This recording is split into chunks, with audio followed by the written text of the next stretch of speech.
The British royal family is like the public entertainment channel at this point. We all know about the drama that has been going on, but this time, Princess Anne took things too far. We all know that she hates the current people in power, so just when everyone was overwhelmed by their problems, Princess Anne shocked everyone by dropping another bomb that was the secret will of Queen Elizabeth II, and this changed everything. What happened that made everyone lose their marbles? It is a fact that Princess Anne was one of the closest trustees of Queen Elizabeth, and she was the one that the Queen Mother often sought when she wanted to look for a confidant. Now, what was in the will that completely changed the positions in the monarchy altogether? In short, it had specific instructions for one specific member of the royal family.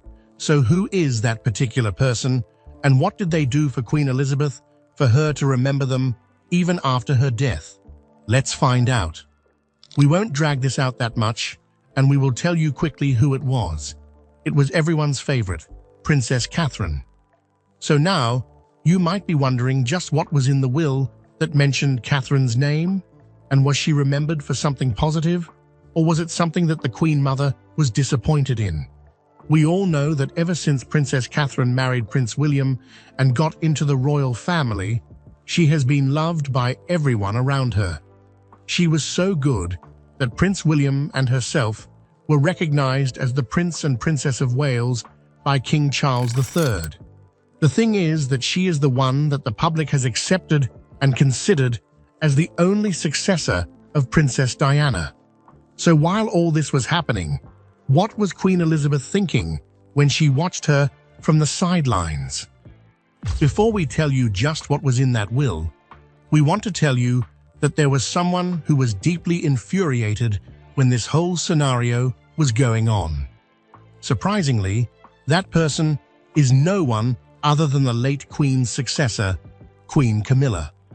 We already told you in previous videos that the Queen has a very personal problem with the younger generation of royal, so when someone tries to divert the attention from her, she just gets very annoyed. This time, when Princess Anne revealed this will at Balmoral, many royal got upset, and most of them were the senior members of the monarchy. Now you might be wondering if Camilla is taking Catherine's side or if she's getting jealous, because there are equal chances of Catherine being praised or insulted in that will. Don't worry, we will tell you that, and hang on till the end, because the revelation will shock you. The main issue that the royals had with this will was, why was it Anne who got to be the messenger of this will? Many other capable members of the monarchy could have done this job. Well, the answer is very simple. Queen Elizabeth knew that Anne was the only member of the royal family who didn't go after the limelight. She was a very dedicated member of the monarchy, and the bond with her mother was very strong. So all of this just proves that she was the only natural choice for Queen Elizabeth and was chosen to be the conveyor of the late Queen's private thoughts. The Balmoral summit was supposed to be a very quiet event, but maybe it was Princess Anne who realized that the royal family had no future if they were to go on with their current condition. She must have thought that it was the perfect time for them to sit straight under the guidance of the most talented queen England has ever seen. So will it change the current structure of the monarchy, and will it set them all straight? Only time knows. All of this sounds pretty good from Princess Anne's point of view, but we need to tell you something. The problem with all of this is that people are saying that it might be Princess Anne's hatred towards Camilla that is forcing her to do all of this. What is this hatred? Surprisingly, it's not only the fact that Queen Camilla seduced her brother, King Charles, and they had an affair that made him divorce his wife, Princess Diana. It is something else. There is one important fact that people tend to forget, and it's that Princess Anne had a romantic relationship with Camilla's ex-husband, Andrew Parker, in late 1970, but later in 1973, Andrew married Camilla. They separated later on, but remained close friends, and maybe it's these lingering feelings of love that are dictating Anne's current actions. This is just an argument from one side of the population, but the other people think that this is all ridiculous because later on, all of them got mature, and by the time Camilla was married to Charles in 2005, Anne was already a very respected member of the royal family who performs all of her duties flawlessly and was one of the favorites of the late Queen. These people believe that Anne changed herself and became more professional, but it is a fact that Anne was acting very suspiciously, and on the day of the wedding, she was actively ignoring and trying to avoid her new sister-in-law. So which part of the population is right? We won't drag this out any longer, and we will tell you right now which part of the people are correct. Princess Anne does not like the Queen's Camilla. It was apparent when Anne confronted Camilla at a private dinner and pointed out, "You're not the Queen, you are the Queen consort." This might look like a very little thing to the people, but for them, it was a declaration of war. Because Anne made Camilla realize that she is not the successor of her mother, she is just second in place of a traditional queen, and she will never reach what her mother had achieved. The fact is that Princess Anne is known as the rebel of the royal family, and if someone as senior as her does not recognize Camilla as the official queen, it means that a huge part of the monarchy does not follow Camilla. Anne's opinion was clear when in one of her interviews she said that Camilla will never be a true queen. And this is something that shocked Camilla to her core, but there is nothing Camilla can do because at the end of the day, Anne is a true royal and Camilla is an outsider. The main point of contention between these two ladies is that Anne believes that Camilla can never be loved by the British people wholeheartedly. And it's not just Anne. There are huge numbers of royal circles that believe the same thing. So what happened at the Balmoral summit, and what was in that will about Catherine? In short, Queen Elizabeth wanted Catherine to take on her role. The Queen of England had so much trust in her that she wanted the Princess of Wales to act in her spot. It's not like she wanted her to take on the role of queen or something, not for now, at least. The late Queen wanted Catherine to act like the stabilizer within the family, just like she was back in her days. This showed just how much Queen Elizabeth trusted Catherine and how disappointed she was in the fragility of the monarchy, especially during King Charles' tenure. The main problem is that Camilla's position within the British royal family has always been unstable. Her title as queen is only tied to her marriage to Charles rather than her birthright, which is a very big thing in royalty. Camilla has tried her best and worked tirelessly to improve her public image by doing charity work that's focused on issues like domestic violence and literacy, but the nightmares won't stop haunting her. No matter how hard she tries, she needs to accept that she was the reason that the beautiful relationship between Diana and Charles came to an end. If she accepts that and then moves on, only in that case will she be able to get rid of the tag of the other woman in that affair.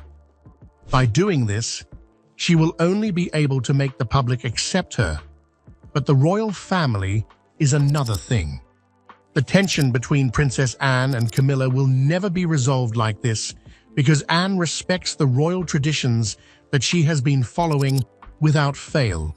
So there's a snowball chance in hell that a person like her will ever accept Camilla in the royal hierarchy. In a sense, these things are important for Camilla since they remind her that some people in the family still do not welcome her and still think of her as an outsider, which drives her to do better and gain their approval. Things would have been very easy for Camilla if she had stuck with trying to make her image better by doing things positively and honestly, but she tried a shortcut that bit her back instantly.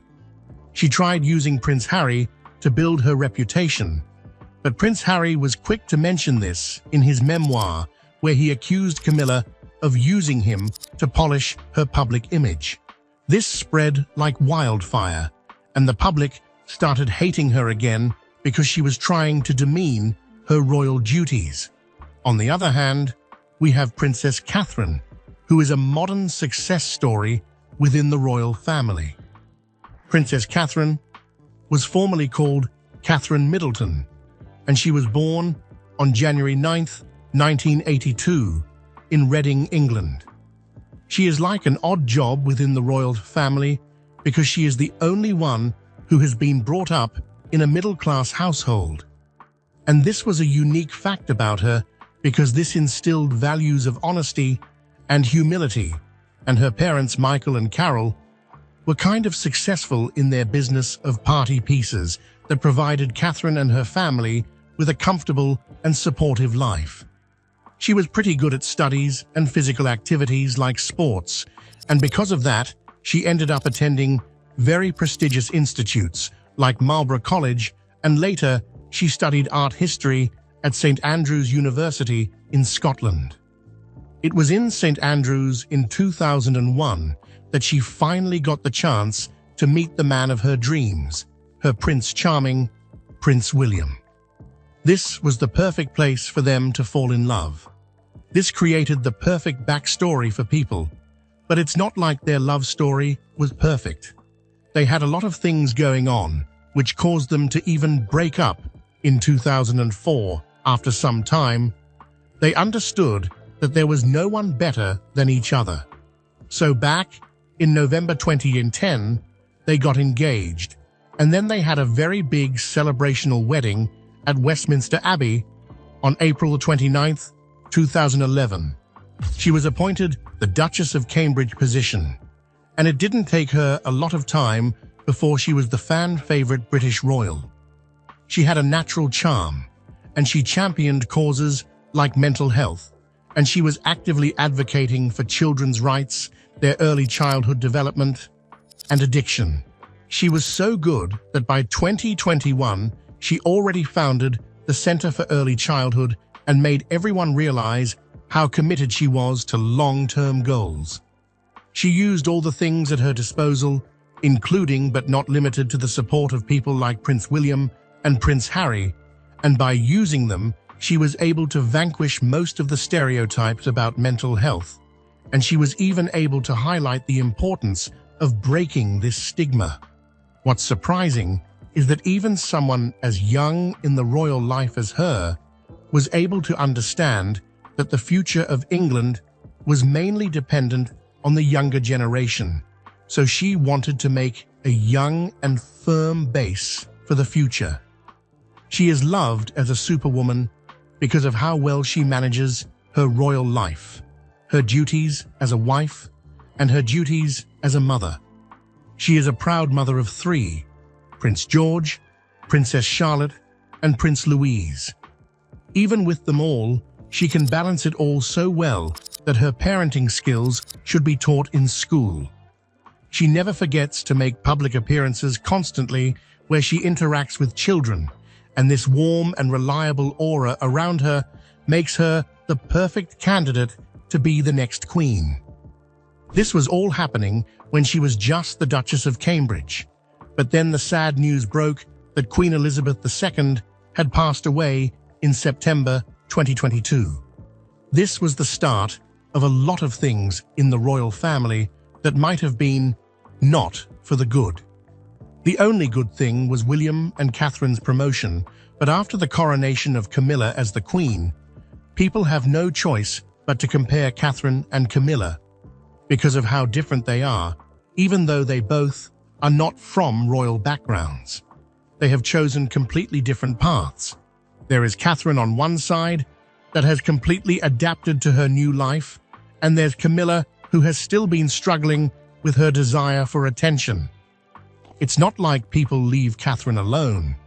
They go as far as accusing her of not ever facing any troubles and say that this is why she has been a good royal, but that's not true.